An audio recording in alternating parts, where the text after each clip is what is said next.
الذي خلق الإنسان وعلمه البيان والصلاة والسلام على رسوله سيد الإنس والجان وعلى آله وأصحابه ذوي الخير والإحسان أما بعد فأعوذ بالله من الشيطان الرجيم بسم الله الرحمن الرحيم سبحان الذي أسرى بعبده ليلا من المسجد الحرام إلى المسجد الأقصى الذي باركنا حوله لنريه من آياتنا إنه هو السميع البصير صدق الله مولانا العظیم۔ بارگاہ رسالت معاب صلی اللہ علیہ وسلم میں درود پاک کا ہدیہ پیش کریں۔ اللہم صلی علی سیدنا و مولانا محمد معدن الجود والکرم وآلہ واصحابہ الکرام وابنہ الکریم وبارک وسلم صلاة دائمتا سرمدا ابدا۔ عزیزان گرامی وقار، رجب المرجب کی آج 27ویں ہے، یعنی کل شب معراج کی یاد ہم نے منائی، اور آج یہ دن ہے رسول کریم صلی اللہ تعالیٰ علیہ وسلم کی زندگی پاک میں معراج میرے آقا کا ایک معجزہ بھی ہے اور اللہ کا ایک بہت بڑا انعام ہے جو نبی کونین صلی اللہ تعالیٰ علیہ وسلم سے قبل نہ کسی کو ملا تھا، نہ قیامت تک کسی کو ملے گا۔ وہ رسول پاک صلی اللہ تعالیٰ علیہ وسلم کو اعزاز کے ساتھ، تکریم کے ساتھ آسمانوں پر بلایا گیا۔ واقع معراج بڑا تفصیلی ہے، آپ نے اس سے قبل سنا بھی ہوگا، پڑھا بھی ہوگا۔ چند باتیں اس سے ریلیٹڈ میں عرض کرتا ہوں۔ حضور پاک صلی اللہ تعالیٰ علیہ وسلم کا یہ سفر معراج جب میرے آقا صلی اللہ علیہ وسلم بیان فرما رہے تھے، مکہ مکرمہ میں صبح کا وقت تھا، حجر اسود کے قریب کھڑے ہو کر میرے آقا صلی اللہ علیہ وسلم معراج کا سفر بیان فرما رہے تھے۔ تو اس وقت وہاں مشرکین مکہ بھی تھے اور جو ایمان لائے ہوئے تھے وہ بھی موجود تھے، مومنین۔ باہر سے آئے ہوئے قافلے بھی تھے تجارت کے۔ تقریباً مکہ میں 27 قبیلے ہوتے تھے، ان سب کے سردار وہاں موجود تھے۔ اتفاق سے سب کے سامنے میرے آقا صلی اللہ علیہ وسلم نے اپنے سفر معراج کو بیان کیا تو وہاں 2 جماعتیں ہو گئی۔ یہ توجہ سے سنیں اس بات کو، 2 گروپ ہو گئے۔ ایک نے حضور پاک صلی اللہ علیہ وسلم پر بغیر کسی چوں چرا کیے ہوئے ایمان قبول کیا، جس میں صدیق اکبر رضی اللہ تعالیٰ عنہ اور ان جیسے ایمان صفت لوگ تھے۔ انہوں نے فوراً کہا کہ اللہ کے نبی صلی اللہ علیہ وسلم نے اگر بیان کیا ہے تو یقیناً یہ حق ہے، سفر کو قبول کر لیا۔ ایک جماعت یہ ہوئی، اور ایک جماعت جس نے مکمل طور پر حضور کا انکار کیا، وہ کافروں کی جماعت تھی۔ انہوں نے کہا یہ سب افواہ ہے، معاذ اللہ رب العالمین۔ میرے آقا صلی اللہ تعالیٰ علیہ وسلم پر انہوں نے افترا کیا، جھوٹ باندھا، بہت الگ الگ طرح کی باتیں کی۔ تو سمجھ میں آ گئی بات آپ کے کہ 2 جماعتیں ہو گئی، ایک پورے منکرین کی اور ایک پورے ایمان والوں کی۔ معراج کا واقعہ وہاں پر فرق کر دیا حق اور باطل کو۔ جو مانا وہ ایمان والا تھا، جو انکار کیا وہ کافر تھا۔ کافی زمانے تک یہی 2 جماعتیں رہی معراج کے واقعے کے لیے۔ یا تو مکمل کافر تھے جو حضور کے معراج کو نہیں مانتے تھے، یا تو مکمل مومن تھے جو حضور کی معراج کے ہر واقعے کو تسلیم کرتے تھے۔ بہت زمانے کے بعد اب حالات یہاں آئے کہ تیسری جماعت بھی پیدا ہو گئی۔ وہ 2 جماعتیں تھیں مکہ میں حضور کے معراج کے سفر کے اعلان کے وقت، ایک منکرین کی اور ایک مومنین کی۔ اب تیسری جماعت پیدا ہوئی، انہیں کیا کہا جائے؟ تیسری جماعت کا کہنا یہ ہے وہ ایمان تو رکھتے ہیں حضور صلی اللہ علیہ وسلم پر، رشتہ ان کا اسلام سے بھی ہے، لیکن معراج کا انکار بھی ہے۔ یہ تیسری جماعت ایسی ہے کہ مشرکین مکہ نے سفر معراج کا انکار کیا تو اس انکار کی وراثت لیے بیٹھے ہیں آج تک، اور پھر اپنے آپ کو مسلمان بھی کہتے ہیں، قرآن، اسلام اور رسول سے رشتہ بھی بتاتے ہیں۔ تو یہ تیسری جماعت کا مسئلہ بڑا ڈینجر ہے، نہ یہ ان میں ہے نہ یہ ان میں ہے۔ منکرین جو معراج کا انکار کر رہے تھے وہ کافر ہیں۔ اب میرے عزیزو، یہاں یہ تیسری جماعت کے متعلق مجھے بات بتانا ضروری ہو گیا کہ جنہوں نے یہ پروپیگنڈا پھیلایا کہ حضور صلی اللہ علیہ وسلم کا یہ معراج کا سفر یہ خواب کا تھا، حضور سوئے تھے، آرام کر رہے تھے، تو رب تعالیٰ نے انہیں یہ ساری زیارتیں کرا دی آسمانوں کی، یہاں تک کہ جنت، دوزخ، عرش، کرسی، لوح، قلم، یہ سب میرے آقا صلی اللہ علیہ وسلم کو نیند کی حالت میں کرایا گیا۔ اس پر وہ اپنی کئی دلیلیں بھی لاتے ہیں، وقت تو ہوتا تو ہر دلیل کا میں رد بھی کرتا، جو چیزیں وہ پیش کرتے ہیں۔ عزیزان گرامی، سب سے پہلی بات، حضور اکرم صلی اللہ علیہ وسلم کے سفر معراج کے لیے قرآن کی یہ آیت ہی کافی ہے جو ابھی میں نے خطبہ مسنونہ کے بعد تلاوت کی، سبحان الذی اسرا۔ سبحان الذی، سبحان کہتے کسے ہیں؟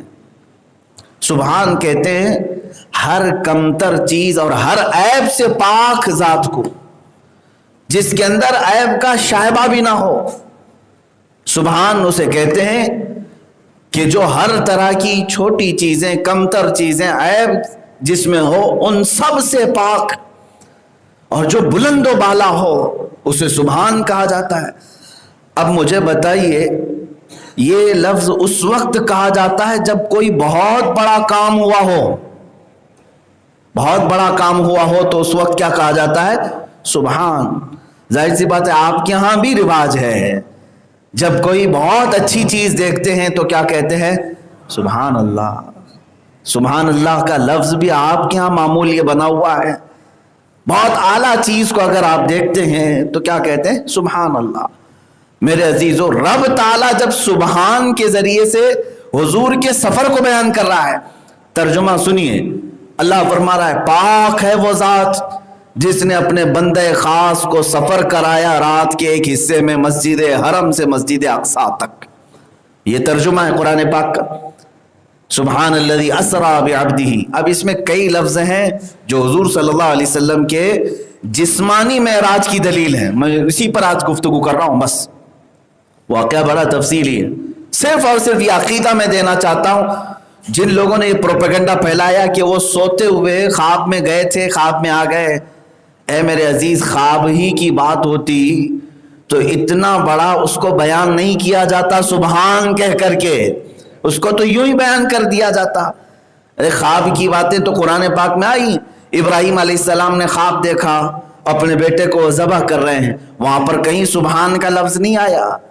حضرت ابراہیم علیہ السلام کے خواب کا تذکرہ ہے، حضرت یوسف علیہ السلام کے خواب کا تذکرہ ہے۔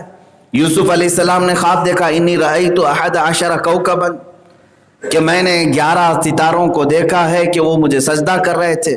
تو خواب کا وہاں پر بھی بیان ہے، لیکن اس کو سبحان کے ذریعے سے بیان نہیں کیا گیا۔ لیکن رسول پاک کے سفر کو اللہ نے جب بیان کیا تو سبحان الذی کہہ کر، اس کا مطلب ہوا کہ یہ حقیقت میں اتنا بڑا معاملہ تھا جس کی وجہ سے یہ کہا جا رہا ہے وہ بلند و بالا ذات ہے جس نے یہ سفر کرایا ہے۔ چھوٹی چیز کی نسبت کے وقت اس طرح کا بڑا جملہ نہیں کہا جاتا، یہ ایک لغوی بات ہے، لاجیکلی آپ سے کہہ رہا ہوں۔ دوسری اسی آیت میں ہے اسرا۔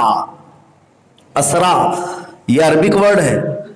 اسرا کا مطلب کیا ہے؟ یہ الاسراء سے ہے، چلنے کو کہتے ہیں، زمین پر چلنے کو کیا کہتے ہیں؟ اسرا۔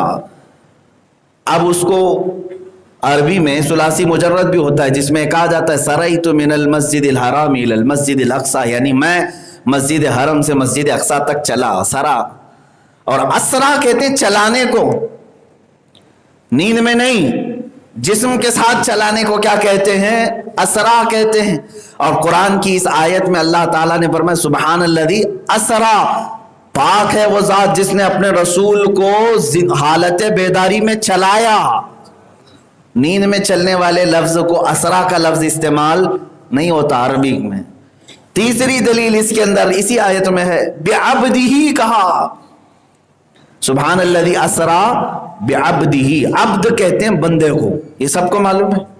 عبداللہ کا مطلب اللہ کا بندہ، عبد بندے کو کہتے ہیں۔ میرے عزیزو، بندہ کون ہے؟ بندے کے متعلق کہا گیا ہے کہ روح اور جسم دونوں سے مل کر کے بندہ ہے۔ اور خواب میں جانے والی جو باتیں ہوتی ہیں وہ صرف روح جاتی ہے، جسم نہیں جاتا. تو اگر خواب ہی میں حضور کو لے جایا گیا ہوتا تو قرآن میں ایسا آتا کہ پاک ہے وہ ذات جس نے اپنے بندے خاص کی روح کو سفر کرایا. بلکہ یہاں ذکر کیا ہے؟ اپنے بندے کو سفر کرایا. بندہ جسم کے ساتھ ہوتا ہے، صرف روح نہیں. عبد کا لفظ بھی یہ بتا رہا ہے کہ جسم کے ساتھ میرے آقا صلی اللہ تعالی علیہ وسلم تشریف لے گئے. میرے عزیزوں، کئی دلائل موجود ہیں قرآن سے بھی اور احادیث رسول سے. میرے آقا صلی اللہ تعالی علیہ وسلم نے خود بیان بھی فرمایا ہے، لیکن جن کو انکار جن کی گٹھی میں لکھا ہوا ہے، اللہ انہیں ہدایت عطا کرے. ہم یہی دعا کر سکتے ہیں. باقی اگر اسی پر مصر رہے تو اللہ تعالیٰ کے ہاں قیامت کے دن وہ خائب و خاسر اٹھائے جائیں گے منکرین کے ساتھ. میرے مصطفیٰ کریم صلی اللہ تعالیٰ علیہ وسلم کی شان جس قدر بیان کی جائے وہ کم ہے. بعد از خدا بزرگ تو ہی قصہ مختصر. خدا کے بعد اگر کوئی مرتبہ ہے تو میرے مصطفیٰ کریم صلی اللہ علیہ وسلم کا ہے. الحمدللہ ہم عظمت مصطفیٰ صلی اللہ تعالیٰ علیہ وسلم کو بیان کرتے ہیں، کرتے رہیں گے انشاءاللہ.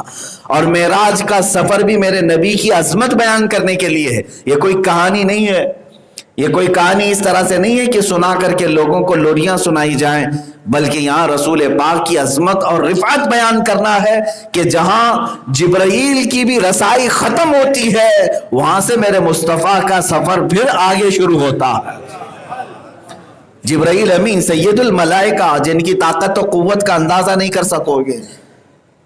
یہاں تک کہ اگر وہ اپنی اصلی شکل میں ظاہر ہو جائیں تو فرمایا گیا کہ اگر وہ زمین پر یہاں کھڑے ہو جائیں تو آسمانوں پر ان کا سر ہوگا، اور ان کا ایک پر مشرق میں تو دوسرا پر مغرب میں ہوگا. اس قدر بڑی شکل جبرائیل علیہ السلام کو دی گئی. اور بھی بہت سارے ان کے متعلق، ان کے پر کتنے ہیں، ہزاروں کے پر انہیں دیے گئے ہیں جبرائیل امین کو. اور ان کی سرعت رفتار اس کا کوئی حساب نہیں. سرعت رفتار کا مطلب تیزی، کس قدر وہ تیزی سے آتے ہیں اور جاتے ہیں دنیا میں. اس کی صرف ایک ایگزامپل میں اگر آپ کو بتا دوں، رسول کریم حضرت ابراہیم خلیل اللہ علیہ السلام نے جب اپنے بیٹے اسماعیل علیہ السلام کو ذبح کرنے کے لیے لٹایا تھا، گردن پر چھری رکھ دی تھی. آپ سوچیں، آپ گردن پر چھری ہے اور چھری سے گردن کے کٹنے میں کتنا وقت لگے گا؟ یوں ہاتھ گھمانا ہے، نہ وہاں منٹ کا وقت لگے گا نہ ہی سیکنڈوں کا. لیکن ابراہیم علیہ السلام نے چھری رکھی اپنے بیٹے کے گردن پر اور ابھی آگے گھمانا چاہتے تھے. اس سے قبل اللہ کا حکم آیا جبرائیل کو کہ جنت سے دمبا لے لو اور لے کر کے جاؤ، اسماعیل کو ہٹاؤ اور اس کو رکھو. اتنے ہی وقت میں آپ نے جنت سے دمبا بھی لیا اور سفر کر کے نیچے آئے بھی اور اسماعیل علیہ السلام کو ہٹایا بھی اور رکھا بھی. یہ جبرائیل امین علیہ السلام کی سرعت رفتار. دوسری ایک روایت یہ ملتی ہے، یوسف علیہ السلام کو ان کے بھائیوں نے کنویں میں پھینکا، کنویں میں ڈالا تھا. تو جب بھائیوں نے اوپر سے گرایا یوسف علیہ السلام کو، کنواں بہت لمبا نہیں تھا، چھوٹا سا تھا، پرانا کنواں تھا. یوسف علیہ السلام کنویں کے منہ سے لے کر پانی تک آنے میں کتنا وقت لگ رہا ہوگا؟ ارے بھاری جسم جب آتا ہے تو شاید سیکنڈوں میں نیچے آ جائے گا. لیکن اللہ کا حکم ہوا جبرائیل علیہ السلام کو کہ یوسف کو ان کے بھائیوں نے گرا دیا ہے. گرانے والے نہیں، گرا دیا ہے، دھکیل دیے ہیں. اے جبرائیل، ان کے پانی میں پہنچنے سے پہلے انہیں تھام لو. جبرائیل علیہ السلام یوسف علیہ السلام کے کنویں میں پانی پر پہنچنے سے پہلے پہنچے ہوئے تھے. وہ کس قدر تیز رفتاری ہوگی. ابراہیم علیہ السلام کو آگ میں ڈالا نمرود نے، منجنیق سے پھینک دیا گیا تھا. وہ ایک بہت بڑی، جیسے آج توپ ہوتی ہے، توپ سے ڈالا جا رہا ہے اور پھینک دیا گیا. آگ میں پہنچنے کے لیے شاید چند سیکنڈ لگے ہوں، لیکن اللہ کا حکم ہوا ہے جبرائیل آگ میں پہنچنے سے پہلے میرے خلیل کے پاس پہنچو. وہ پہنچ گئے. تو جو جبرائیل علیہ السلام کی سرعت رفتار ہمارے عقل و دماغ میں نہیں آ رہی، ان کی سرعت رفتار بھی سدرۃ المنتہا پر جا کر ختم ہو گئی اور کہا اب مصطفیٰ یہاں سے آپ کی سرعت رفتار ہے. جہاں جبرائیل کی طاقت ختم ہو جائے میرے مصطفیٰ کی طاقت کی ابتدا ہے. عزیزان گرامی پھر ہم کہتے ہیں اسی وجہ سے جس کو بازوئے دو عالم کی پرواہ نہ ہو اور ایسے بازوؤں کی طاقت پہ لاکھوں سلام. مصطفیٰ کریم صلی اللہ تعالیٰ علیہ وسلم کی طاقت و قوت کے متعلق لوگ اعتراضات کرتے ہیں. وہ عام انسان ہیں, عام بشر تھے.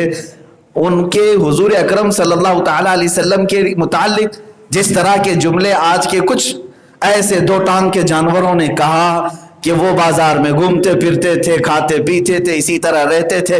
نادانو, تم نے حضور کے صرف ظاہر کو دیکھا.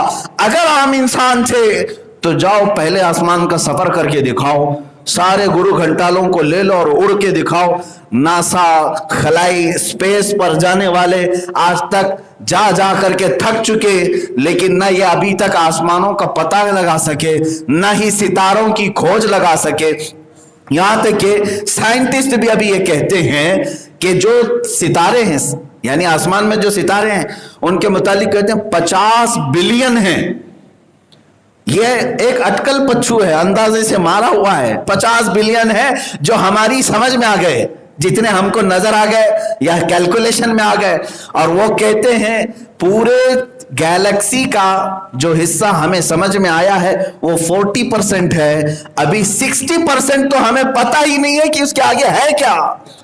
آج پوری طاقتیں جہاں پر ستاروں کی کھوج نہ لگا سکیں, میرے مصطفیٰ صلی اللہ علیہ وسلم کے قدمائے ناز ان سب سے ورا ہو کر گئے. اور کوئی غیب کیا تم سے نہا ہو بھلا, جب نہ خدا ہی چھپا تم پہ کروڑوں درود. مصطفیٰ کریم صلی اللہ علیہ وسلم کی شان ہی بیان کرنی ہے. میرے عزیزوں, معراج کا سفر بھی واقعہ سنانے کے لیے نہیں بلکہ حضور کی عظمت بیان کرنے کے لیے. اور مسلمانوں, آپ سب کے لیے بھی یہ بات یاد رکھیں, قرآن کہتا ہے ہم نے اے رسول آپ کو یہ سفر کرایا ہے اس لیے کہ لوگوں کو آزمائیں. لوگوں کی آزمائش ہے اس میں. کس بات کی آزمائش ہے؟ کہ دیکھا جائے کہ یہ رسول کے اس سفر کو تسلیم کرتے ہیں یا پھر چوں چرا کرتے ہیں. ایسا کیسے ویسا کیسے, تو پھر سمجھ لو کہ وہ مسلمان ہی نہیں جو اس میں کھود کھود کر کے پوچھتا ہو, جہاں اس کی عقل کا استعمال کرتا ہو. ایمان تو اسے کہتے ہیں جو صدیق اکبر نے پیش کیا تھا. ابو جہل نے ان سے کہا آ کر, اے ابو بکر تمہیں معلوم ہے مکہ میں ایک شخص آیا ہے جو کہتا ہے رات کے وقت مسجد حرم سے مسجد اقصیٰ تک گیا تھا, جبکہ 1 مہینے کا سفر ہوتا تھا اس زمانے میں, اور وہ کہتا ہے رات کو ہی واپس آ گیا. ابو بکر صدیق ابھی حضور کی بارگاہ میں پہنچے نہیں تھے, وہ باہر سے آ رہے تھے, بیچ راستے میں ملاقات ہوئی تھی. تو حضرت ابو بکر نے کہا ایسا کیسے ہو سکتا ہے ایک رات میں کوئی بیت المقدس جائے اور واپس آئے. پھر آپ نے پوچھا کون کہہ رہا ہے؟ تو ابو جہل نے کہا ارے تمہارا یار, تمہارا دوست محمد کہہ رہا ہے. اتنا سننا تھا. حضرت ابو بکر صدیق نے کہا او نادان, اس سے بڑھ کر اگر وہ آسمانوں کے سفر کی بھی بات کریں تب بھی میں تصدیق کرتا ہوں. تم تو کہہ رہے ہو صرف مسجد حرم سے مسجد اقصیٰ تک کی بات, اگر محمد اس سے بھی زیادہ کی بات کریں تب بھی میں ایمان لاتا ہوں. اس لیے کہ اس رسول پر آج تک جھوٹ بولنے کا کبھی الزام یا شبہ تک نہیں آیا, اور وہ رسول جب بھی بیان کریں گے تو حق ہی بیان کریں گے. عزیزان گرامی وقار, یہاں ہم سب کی آزمائش ہے, یہ ہمارے لیے امتحان ہے کہ رسول پاک صلی اللہ تعالیٰ علیہ وسلم کے سفر معراج کو آپ تسلیم کرتے ہیں کہ نہیں کرتے, مانتے ہیں کہ نہیں مانتے. ابھی آج بہت سارے لوگ یہی تمام باتیں دلائل کے طور پر پوچھ رہے ہیں. عزیزان گرامی, کل میں نے میسج دے دیا تھا اور سفر معراج کو جس انداز میں بھی میں نے بیان کیا, ہو سکتا ہے آن لائن کچھ لوگوں تک پہنچا, کچھ کو نہیں پہنچا, لیکن میں یہ بات ضرور کہنا چاہوں گا, اے غیور مسلمانوں, رسول پاک صلی اللہ تعالیٰ علیہ وسلم کو جس شان سے لے جایا گیا اس سفر معراج میں, اس طرح کی شان نہ کسی کو ملی ہے نہ ملے گی. یہ بات طے ہے. مسجد حرم سے براق لے کر کے بیت المقدس جائے, بیت المقدس میں 1,24,000 کم و بیش نبیوں کی امامت فرمائے, پھر 7 آسمانوں میں الگ الگ انبیاء سے ملاقات کریں, وہاں کے فرشتوں سے گفتگو کریں, پھر سدرۃ المنتہا پہنچیں. سدرۃ المنتہا یہ 7ویں آسمان سے بھی بہت اوپر, جبرائیل امین کی جہاں تک رسائی, وہاں تک پہنچیں اور وہاں پورے کے پورے ملائکہ کو دیکھیں اللہ کے، جو کچھ رکوع میں ہیں، کچھ سجدے میں ہیں، کچھ قعدے میں ہیں، کچھ قیام میں ہیں، جو قیامت تک اسی حالت میں رہنے والے ہیں، ان تمام ملائکہ کو دیکھا جو رسول پاک کے آنے کے استقبال میں اس دن کھڑے ہوئے تھے، صفوں میں موجود تھے۔ اس کے بعد رفرف سے لامکان تک گئے، لامکان کے بعد جب ساری سواریاں ختم ہو گئی تب رب تعالیٰ نے فرمایا ادن منی یا احمد، اے احمد اب تم اکیلے میری بارگاہ میں قریب آؤ۔ اس مقام تک پہنچنے کے بعد اس رسول پاک صلی اللہ تعالیٰ علیہ وسلم نے اگر یاد فرمایا کسی چیز کو، اے مسلمانوں میرے رب کی بارگاہ میں عرض کرتے کہ مولا آج کی رات تو میری امت کی بخشش میرے حوالے فرما دے۔ یہ ہے رسول پاک صلی اللہ تعالیٰ علیہ وسلم کا جذبہ اپنی امت کے لیے، جو نہ بھولا ہم غریبوں کو رضا، یاد اس کی اپنی عادت کیجئے۔ اس رسول پاک نے معراج کی شب اللہ رب العزت کے قرب میں ہم جیسے گنہگاروں کو، نکموں کو یاد کیا اور سلام بھی بھیجا وہاں سے، والسلام علینا وعلی عباد اللہ الصالحین۔ اے اللہ میرے گنہگار امت پر اور تیرے نیک بندوں پر تیرا سلام ہو۔ رسول پاک نے ہمیں یاد کیا۔ اب سوال یہ آتا ہے،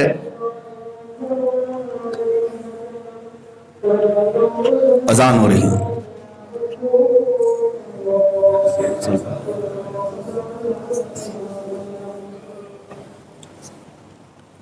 تیرا چل رہا تھا۔ بہرحال اللہ کرے کہ ہماری مسجد کے نظم و نسق کو ہمیشہ متحد و متفق رکھے، برقرار رکھے۔ کچھ لوگوں کو اگر شرارت ہی ہے، نظم و نسق خراب کرنا ہی چاہتے ہیں، تو یہ ان کا اپنا حصہ ہے۔ اللہ تبارک و تعالیٰ انہیں ہدایت عطا فرمائے۔ الذي خلق الانسان وعلمه البيان والصلاة والسلام على رسوله سيد الانس والجان وعلى آله واصحابه ذوي الخير والاحسان، اما بعد فاعوذ بالله من الشيطان الرجيم، بسم الله الرحمن الرحيم۔ سبحان الذي اسرى بعبده ليلا من المسجد الحرام الى المسجد الاقصى الاقصى الذي باركنا حوله لنريه من آياتنا انه هو السميع البصير، صدق اللہ مولانا العظیم۔ بارگاہ رسالت معاب صلی اللہ علیہ وسلم میں درود پاک کا ہدیہ پیش کریں۔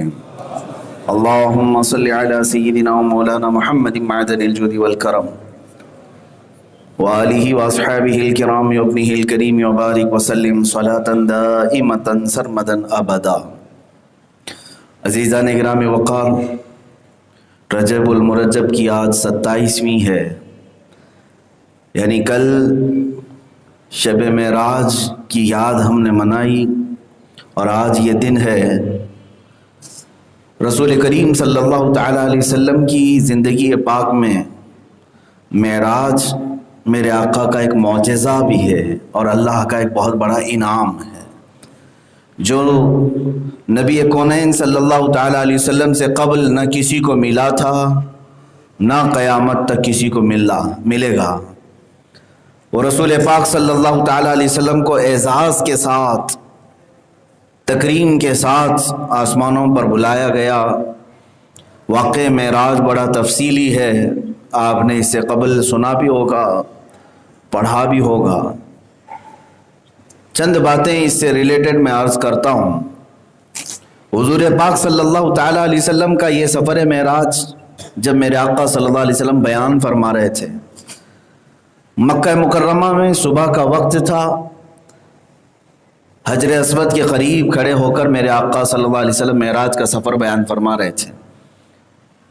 تو اس وقت وہاں مشرکین مکہ بھی تھے اور جو ایمان لائے ہوئے تھے وہ بھی موجود تھے، مومنین۔ باہر سے آئے ہوئے قافلے بھی تھے تجارت کے، تقریباً مکہ میں 27 قبیلے ہوتے تھے، ان سب کے سردار وہاں موجود تھے۔ اتفاق سے سب کے سامنے میرے آقا صلی اللہ علیہ وسلم نے اپنے سفر معراج کو بیان کیا، تو وہاں 2 جماعتیں ہو گئی۔ یہ توجہ سے سنیں اس بات کو، 2 گروپ ہو گئے۔ ایک نے حضور پاک صلی اللہ علیہ وسلم پر بغیر کسی چوں چرا کیے ہوئے ایمان قبول کیا، جس میں صدیق اکبر رضی اللہ تعالیٰ عنہ اور ان جیسے ایمان صفت لوگ تھے۔ انہوں نے فوراً کہا کہ اللہ کے نبی صلی اللہ علیہ وسلم نے اگر بیان کیا ہے تو یقیناً یہ حق ہے، سفر کو قبول کر لیا۔ ایک جماعت یہ ہوئی، اور ایک جماعت جس نے مکمل طور پر حضور کا انکار کیا وہ کافروں کی جماعت تھی۔ انہوں نے کہا یہ سب افواہ ہے، معاذ اللہ رب العالمین۔ میرے آقا صلی اللہ تعالیٰ علیہ وسلم پر انہوں نے افترا کیا، جھوٹ باندھا، بہت الگ الگ طرح کی باتیں کی۔ تو سمجھ میں آ گئی بات آپ کے کہ دو جماعتیں ہو گئی، ایک پورے منکرین کی اور ایک پورے ایمان والوں کی۔ معراج کا واقعہ وہاں پر فرق کر دیا حق اور باطل کو۔ جو مانا وہ ایمان والا تھا، جو انکار کیا وہ کافر تھا۔ کافی زمانے تک یہی دو جماعتیں رہی معراج کے واقعے کے لیے، یا تو مکمل کافر تھے جو حضور کے معراج کو نہیں مانتے تھے، یا تو مکمل مومن تھے جو حضور کی معراج کے ہر واقعے کو تسلیم کرتے تھے۔ بہت زمانے کے بعد اب حالات یہاں آئے کہ تیسری جماعت بھی پیدا ہو گئی۔ وہ دو جماعتیں تھیں مکہ میں حضور کے معراج کے سفر کے اعلان کے وقت، ایک منکرین کی اور ایک مومنین کی۔ اب تیسری جماعت پیدا ہوئی، انہیں کیا کہا جائے؟ تیسری جماعت کا کہنا یہ ہے وہ ایمان تو رکھتے ہیں حضور صلی اللہ علیہ وسلم پر، رشتہ ان کا اسلام سے بھی ہے، لیکن معراج کا انکار بھی ہے۔ یہ تیسری جماعت ایسی ہے کہ مشرکین مکہ نے سفر معراج کا انکار کیا تو اس انکار کی وراثت لیے بیٹھے ہیں آج تک، اور پھر اپنے آپ کو مسلمان بھی کہتے ہیں، قرآن، اسلام اور رسول سے رشتہ بھی بتاتے ہیں۔ تو یہ تیسری جماعت کا مسئلہ بڑا ڈینجر ہے، نہ یہ ان میں ہے نہ یہ ان میں ہے۔ منکرین جو معراج کا انکار کر رہے تھے وہ کافر ہیں۔ اب میرے عزیزو، یہاں یہ تیسری جماعت کے متعلق مجھے بات بتانا ضروری ہو گیا کہ جنہوں نے یہ پروپیگنڈا پھیلایا کہ حضور صلی اللہ علیہ وسلم کا یہ معراج کا سفر یہ خواب کا تھا، حضور سوئے تھے، آرام کر رہے تھے، تو رب تعالیٰ نے انہیں یہ ساری زیارتیں کرا دی آسمانوں کی، یہاں تک کہ جنت، دوزخ، عرش، کرسی، لوح، قلم، یہ سب میرے آقا صلی اللہ علیہ وسلم کو نیند کی حالت میں کرایا گیا۔ اس پر وہ اپنی کئی دلیلیں بھی لاتے ہیں، وقت ہوتا تو ہر دلیل کا میں رد بھی کرتا، جو چیزیں وہ پیش کرتے ہیں۔ عزیزان گرامی، سب سے پہلی بات، حضور اکرم صلی اللہ علیہ وسلم کے سفر معراج کے لیے قرآن کی یہ آیت ہی کافی ہے جو ابھی میں نے خطبہ مسنونہ کے بعد تلاوت کی۔ سبحان الذی اسرا، سبحان الذی، سبحان کہتے کسے ہیں؟ سبحان کہتے ہیں ہر کمتر چیز اور ہر عیب سے پاک ذات کو، جس کے اندر عیب کا شائبہ بھی نہ ہو۔ سبحان اسے کہتے ہیں کہ جو ہر طرح کی چھوٹی چیزیں، کمتر چیزیں، عیب جس میں ہو ان سب سے پاک، اور جو بلند و بالا ہو اسے سبحان کہا جاتا ہے۔ اب مجھے بتائیے، یہ لفظ اس وقت کہا جاتا ہے جب کوئی بہت بڑا کام ہوا ہو، بہت بڑا کام ہوا ہو تو اس وقت کیا کہا جاتا ہے؟ سبحان۔ ظاہر سی بات ہے آپ کے ہاں بھی رواج ہے، جب کوئی بہت اچھی چیز دیکھتے ہیں تو کیا کہتے ہیں؟ سبحان اللہ۔ سبحان اللہ کا لفظ بھی آپ کے ہاں معمول یہ بنا ہوا ہے۔ بہت اعلیٰ چیز کو اگر آپ دیکھتے ہیں تو کیا کہتے ہیں؟ سبحان اللہ۔ میرے عزیزو، رب تعالیٰ جب سبحان کے ذریعے سے حضور کے سفر کو بیان کر رہا ہے، ترجمہ سنیے، اللہ فرما رہا ہے، پاک ہے وہ ذات جس نے اپنے بندے خاص کو سفر کرایا رات کے ایک حصے میں مسجد حرم سے مسجد اقصی تک۔ یہ ترجمہ ہے قرآن پاک کا، سبحان الذی اسرا بعبدہ۔ اب اس میں کئی لفظ ہیں جو حضور صلی اللہ علیہ وسلم کے جسمانی معراج کی دلیل ہے، میں اسی پر آج گفتگو کر رہا ہوں۔ بس واقعہ بڑا تفصیلی ہے، صرف اور صرف یہ عقیدہ میں دینا چاہتا ہوں جن لوگوں نے یہ پروپیگنڈا پھیلایا کہ وہ سوتے ہوئے خواب میں گئے تھے، خواب میں آ گئے۔ اے میرے عزیز، خواب ہی کی بات ہوتی تو اتنا بڑا اس کو بیان نہیں کیا جاتا سبحان کہہ کر کے، اس کو تو یوں ہی بیان کر دیا جاتا۔ ارے خواب کی باتیں تو قرآن پاک میں آئی۔ ابراہیم علیہ السلام نے خواب دیکھا، اپنے بیٹے کو ذبح کر رہے ہیں، وہاں پر کہیں سبحان کا لفظ نہیں آیا۔ حضرت ابراہیم علیہ السلام کے خواب کا تذکرہ ہے، حضرت یوسف علیہ السلام کے خواب کا تذکرہ ہے، یوسف علیہ السلام نے خواب دیکھا، انی رأیت 11 کوکبا، کہ میں نے 11 ستاروں کو دیکھا ہے کہ وہ مجھے سجدہ کر رہے تھے. تو خواب کا وہاں پر بھی بیان ہے، لیکن اس کو سبحان کے ذریعے سے بیان نہیں کیا گیا. لیکن رسول پاک کے سفر کو اللہ نے جب بیان کیا تو سبحان الذی کہہ کر اس کا مطلب ہوا کہ یہ حقیقت میں اتنا بڑا معاملہ تھا جس کی وجہ سے یہ کہا جا رہا ہے وہ بلند و بالا ذات ہے جس نے یہ سفر کرایا ہے. چھوٹی چیز کی نسبت کے وقت اس طرح کا بڑا جملہ نہیں کہا جاتا. یہ ایک لغوی بات ہے، لاجیکلی آپ سے کہہ رہا ہوں. دوسری اسی آیت میں ہے اسرا. اسرا یہ عربک ورڈ ہے. اسرا کا مطلب کیا ہے؟ یہ الاسراء سے ہے، چلنے کو کہتے ہیں زمین پر. چلنے کو کیا کہتے ہیں؟ اسراء. اب اس کو عربی میں ثلاثی مجرد بھی ہوتا ہے جس میں کہا جاتا ہے سریت من المسجد الحرام الى المسجد الاقصی، یعنی میں مسجد حرم سے مسجد اقصی تک چلا. سرا. اور اسرا کہتے ہیں چلانے کو، نیند میں نہیں، جسم کے ساتھ چلانے کو کیا کہتے ہیں؟ اسرا کہتے ہیں. اور قرآن کی اس آیت میں اللہ تعالیٰ نے فرمایا سبحان الذی اسرا، پاک ہے وہ ذات جس نے اپنے رسول کو حالت بیداری میں چلایا. نیند میں چلنے والے لفظ کو اسرا کا لفظ استعمال نہیں ہوتا عربی میں. تیسری دلیل اس کے اندر اسی آیت میں ہے بعبدہ کہا.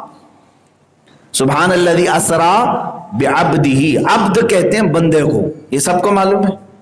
عبداللہ کا مطلب اللہ کا بندہ، عبد بندے کو کہتے ہیں. میرے عزیزو، بندہ کون ہے؟ بندے کے متعلق کہا گیا ہے کہ روح اور جسم دونوں سے مل کر کے بندہ ہے. اور خواب میں جانے والی جو باتیں ہوتی ہیں وہ صرف روح جاتی ہے، جسم نہیں جاتا. تو اگر خواب ہی میں حضور کو لے جایا گیا ہوتا تو قرآن میں ایسا آتا کہ پاک ہے وہ ذات جس نے اپنے بندے خاص کی روح کو سفر کرایا. بلکہ یہاں ذکر کیا ہے؟ اپنے بندے کو سفر کرایا. بندہ جسم کے ساتھ ہوتا ہے، صرف روح نہیں. عبد کا لفظ بھی یہ بتا رہا ہے کہ جسم کے ساتھ میرے آقا صلی اللہ تعالی علیہ وسلم تشریف لے گئے. میرے عزیزو، کئی دلائل موجود ہیں قرآن سے بھی اور احادیث رسول سے. میرے آقا صلی اللہ تعالی علیہ وسلم نے خود بیان بھی فرمایا ہے. لیکن جن کو انکار، جن کی گٹھی میں لکھا ہوا ہے، اللہ انہیں ہدایت عطا کرے. ہم یہی دعا کر سکتے ہیں. باقی اگر اسی پر مصر رہے تو اللہ تعالیٰ کے ہاں قیامت کے دن وہ خائب و خاسر اٹھائے جائیں گے منکرین کے ساتھ. میرے مصطفیٰ کریم صلی اللہ تعالیٰ علیہ وسلم کی شان جس قدر بیان کی جائے وہ کم ہے. بعد از خدا بزرگ تو ہی قصہ مختصر. خدا کے بعد اگر کوئی مرتبہ ہے تو میرے مصطفیٰ کریم صلی اللہ علیہ وسلم کا ہے. الحمدللہ ہم عظمت مصطفیٰ صلی اللہ تعالیٰ علیہ وسلم کو بیان کرتے ہیں، کرتے رہیں گے انشاءاللہ. اور معراج کا سفر بھی میرے نبی کی عظمت بیان کرنے کے لیے ہے. یہ کوئی کہانی نہیں ہے. یہ کوئی کہانی اس طرح سے نہیں ہے کہ سنا کر کے لوگوں کو لوریاں سنائی جائیں، بلکہ یہاں رسول پاک کی عظمت اور رفعت بیان کرنا ہے کہ جہاں جبرائیل کی بھی رسائی ختم ہوتی ہے وہاں سے میرے مصطفیٰ کا سفر پھر آگے شروع ہوتا ہے. جبرائیل امین سید الملائکہ، جن کی طاقت و قوت کا اندازہ نہیں کر سکو گے. یہاں تک کہ اگر وہ اپنی اصلی شکل میں ظاہر ہو جائیں تو فرمایا گیا کہ اگر وہ زمین پر یہاں کھڑے ہو جائیں تو آسمانوں پر ان کا سر ہوگا، اور ان کا ایک پر مشرق میں تو دوسرا پر مغرب میں ہوگا. اس قدر بڑی شکل جبرائیل علیہ السلام کو دی گئی. اور بھی بہت سارے ان کے متعلق، ان کے پر کتنے ہیں، ہزاروں کے پر انہیں دیے گئے ہیں جبرائیل امین کو. اور ان کی سرعت رفتار اس کا کوئی حساب نہیں. سرعت رفتار کا مطلب تیزی، کس قدر وہ تیزی سے آتے ہیں اور جاتے ہیں دنیا میں. اس کی صرف ایک ایگزامپل میں اگر آپ کو بتا دوں، رسول کریم حضرت ابراہیم خلیل اللہ علیہ السلام نے جب اپنے بیٹے اسماعیل علیہ السلام کو ذبح کرنے کے لیے لٹایا تھا، گردن پر چھری رکھ دی تھی. آپ سوچیں، آپ گردن پر چھری ہے اور چھری سے گردن کے کٹنے میں کتنا وقت لگے گا؟ یوں ہاتھ گھمانا ہے، نہ وہاں منٹ کا وقت لگے گا نہ ہی سیکنڈوں کا.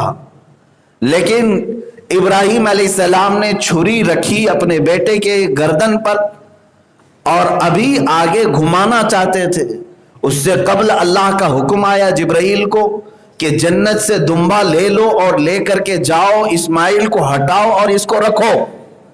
اتنے ہی وقت میں آپ نے جنت سے دمبا بھی لیا اور سفر کر کے نیچے آئے بھی اور اسماعیل علیہ السلام کو ہٹایا بھی اور رکھا بھی۔ یہ جبرائیل امین علیہ السلام کی سرعت رفتار۔ دوسری ایک روایت یہ ملتی ہے، یوسف علیہ السلام کو ان کے بھائیوں نے کنویں میں پھینکا، کنویں میں ڈالا تھا، تو جب بھائیوں نے اوپر سے گرایا یوسف علیہ السلام کو، کنواں بہت لمبا نہیں تھا، چھوٹا سا تھا، پرانا کنواں تھا، یوسف علیہ السلام کنویں کے منہ سے لے کر پانی تک آنے میں کتنا وقت لگ رہا ہوگا؟ ارے بھاری جسم جب آتا ہے تو شاید سیکنڈوں میں نیچے آ جائے گا، لیکن اللہ کا حکم ہوا جبرائیل علیہ السلام کو کہ یوسف کو ان کے بھائیوں نے گرا دیا ہے، گرانے والے نہیں، گرا دیا ہے، دھکیل دیے ہیں، اے جبرائیل ان کے پانی میں پہنچنے سے پہلے انہیں تھام لو۔ جبرائیل علیہ السلام یوسف علیہ السلام کے کنویں میں پانی پر پہنچنے سے پہلے پہنچے ہوئے تھے۔ وہ کس قدر تیز رفتاری ہوگی۔ ابراہیم علیہ السلام کو آگ میں ڈالا نمرود نے، منجنیق سے پھینک دیا گیا تھا، وہ ایک بہت بڑی جیسے آج توپ ہوتی ہے، توپ سے ڈالا جا رہا ہے اور پھینک دیا گیا۔ آگ میں پہنچنے کے لیے شاید چند سیکنڈ لگے ہوں، لیکن اللہ کا حکم ہوا ہے جبرائیل آگ میں پہنچنے سے پہلے میرے خلیل کے پاس پہنچو، وہ پہنچ گئے۔ تو جو جبرائیل علیہ السلام کی سرعت رفتار ہمارے عقل و دماغ میں نہیں آ رہی، ان کی سرعت رفتار بھی سدرۃ المنتہا پر جا کر ختم ہو گئی اور کہا اب مصطفیٰ یہاں سے آپ کی سرعت رفتار ہے۔ جہاں جبرائیل کی طاقت ختم ہو جائے میرے مصطفیٰ کی طاقت کی ابتدا ہے۔ عزیزان گرامی، پھر ہم کہتے ہیں اسی وجہ سے جس کو بازوئے دو عالم کی پرواہ نہ ہو اور ایسے بازوؤں کی طاقت پہ لاکھوں سلام۔ مصطفیٰ کریم صلی اللہ تعالیٰ علیہ وسلم کی طاقت و قوت کے متعلق لوگ اعتراضات کرتے ہیں، وہ عام انسان ہیں، عام بشر تھے، ان کے حضور اکرم صلی اللہ تعالیٰ علیہ وسلم کے متعلق جس طرح کے جملے آج کے کچھ ایسے دو ٹانگ کے جانوروں نے کہا کہ وہ بازار میں گھومتے پھرتے تھے، کھاتے پیتے تھے، اسی طرح رہتے تھے، نادانو تم نے حضور کے صرف ظاہر کو دیکھا، اگر عام انسان تھے تو جاؤ پہلے آسمان کا سفر کر کے دکھاؤ، سارے گرو گھنٹالوں کو لے لو اور اڑ کے دکھاؤ۔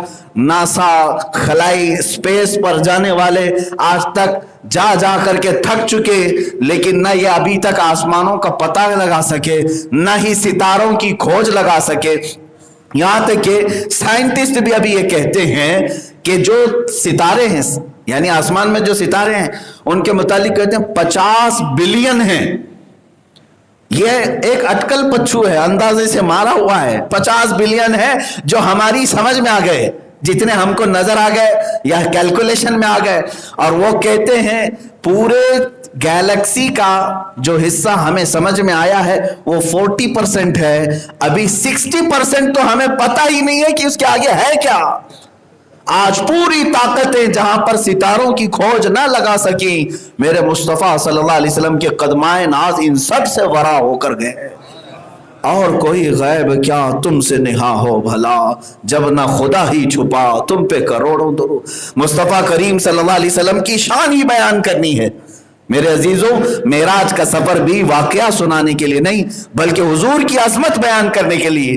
اور مسلمانوں، آپ سب کے لیے بھی یہ بات یاد رکھیں، قرآن کہتا ہے ہم نے اے رسول آپ کو یہ سفر کرایا ہے اس لیے کہ لوگوں کو آزمائیں۔ لوگوں کی آزمائش ہے اس میں۔ کس بات کی آزمائش ہے؟ کہ دیکھا جائے کہ یہ رسول کے اس سفر کو تسلیم کرتے ہیں یا پھر چوں چرا کرتے ہیں، ایسا کیسے ویسا کیسے۔ تو پھر سمجھ لو کہ وہ مسلمان ہی نہیں جو اس میں کھود کھود کر کے پوچھتا ہو، جہاں اس کی عقل کا استعمال کرتا ہو۔ ایمان تو اسے کہتے ہیں جو صدیق اکبر نے پیش کیا تھا۔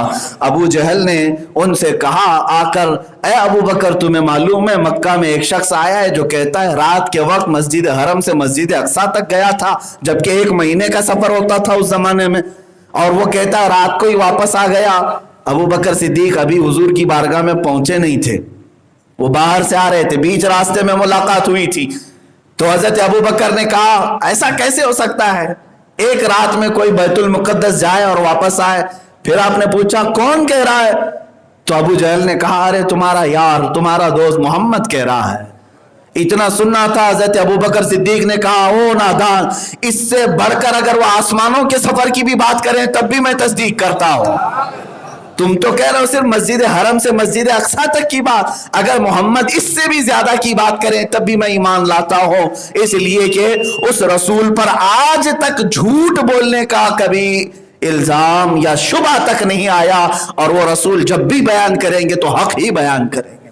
عزیزان گرامی وقار، یہاں ہم سب کی آزمائش ہے، یہ ہمارے لیے امتحان ہے کہ رسول پاک صلی اللہ تعالیٰ علیہ وسلم کے سفر معراج کو آپ تسلیم کرتے ہیں کہ نہیں کرتے، مانتے ہیں کہ نہیں مانتے. ابھی آج بہت سارے لوگ یہی تمام باتیں دلائل کے طور پر پوچھ رہے ہیں.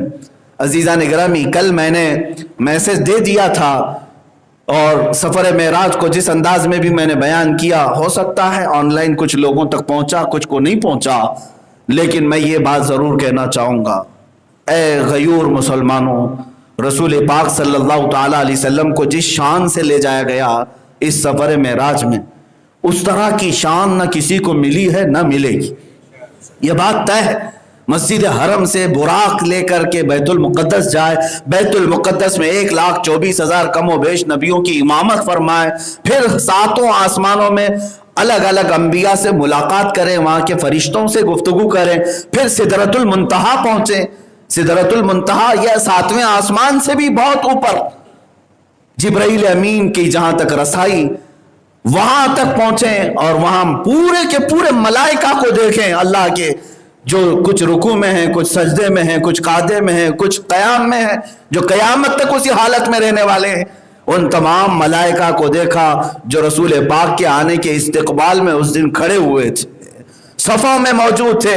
اس کے بعد رفرف سے لامکان تک گئے. لامکان کے بعد جب ساری سواریاں ختم ہو گئی تب رب تعالیٰ نے فرمایا ادن منی یا احمد، اے احمد اب تم اکیلے میری بارگاہ میں قریب آؤ. اس مقام تک پہنچنے کے بعد اس رسول پاک صلی اللہ تعالیٰ علیہ وسلم نے اگر یاد فرمایا کسی چیز کو، اے مسلمانوں میرے رب کی بارگاہ میں عرض کرتے کہ مولا آج کی رات تو میری امت کی بخشش میرے حوالے فرما دے. یہ ہے رسول پاک صلی اللہ تعالیٰ علیہ وسلم کا جذبہ اپنی امت کے لیے. جو نہ بھولا ہم غریبوں کو رضا، یاد اس کی اپنی عادت کیجئے. اس رسول پاک نے معراج کی شب اللہ رب العزت کے قرب میں ہم جیسے گنہگاروں کو، نکموں کو یاد کیا اور سلام بھی بھیجا وہاں سے، والسلام علینا وعلی عباد اللہ الصالحین. اے اللہ میرے گنہگار امت پر اور تیرے نیک بندوں پر تیرا سلام ہو. رسول پاک نے ہمیں یاد کیا. بہرحال اللہ کرے کہ ہماری مسجد کے نظم و نسق کو ہمیشہ متحد و متفق رکھے، برقرار رکھے. کچھ لوگوں کو اگر شرارت ہی ہے، نظم و نسق خراب کرنا ہی چاہتے ہیں، تو یہ ان کا اپنا حصہ ہے. اللہ تبارک و تعالیٰ انہیں ہدایت عطا فرمائے.